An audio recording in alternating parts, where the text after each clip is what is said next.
Le collectif des leaders panafricains a partagé son analyse de la conjoncture nationale et internationale lors d'une conférence de presse tenue ce jeudi 21 mars 2024 à Ouagadougou.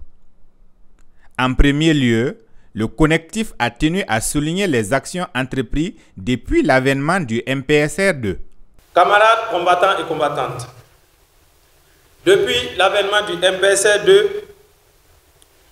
dont vous avez été témoins de tous les combats des militants et sympathisants du CLP,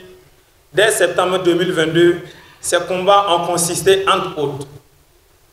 à s'opposer farouchement à la remise en cause du pouvoir du MPSR2, à dénoncer la présence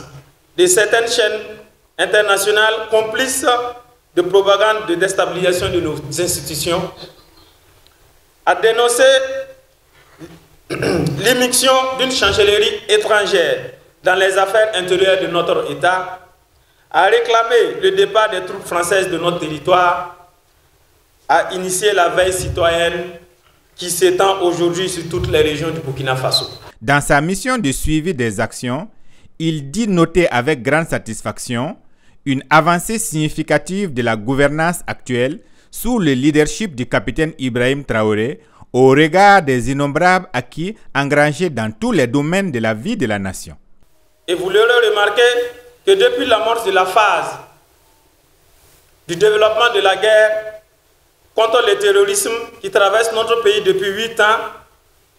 nous constatons une réelle avancée victorieuse dans les différents fronts. En témoignent les résultats concrets que nous vous décrivons tout de suite. L'augmentation des effectifs des FDS et VDP, l'équipement conséquent des forces de combattantes par des moyens opérationnels de dernière génération, la motivation et le moral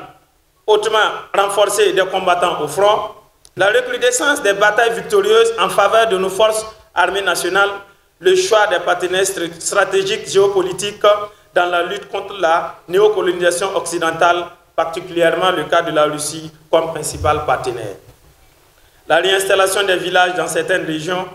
le renforcement de la lutte contre l'autosuffisance alimentaire à travers l'offensive agricole impliquant la pratique de nouvelles cultures telles que le blé et le cacao, etc. dans les pôles de croissance de Bagré, la vallée du Sourou et barrage de Samandéni. Le renforcement de la lutte contre le chômage à travers des projets d'industrialisation et de mécanisation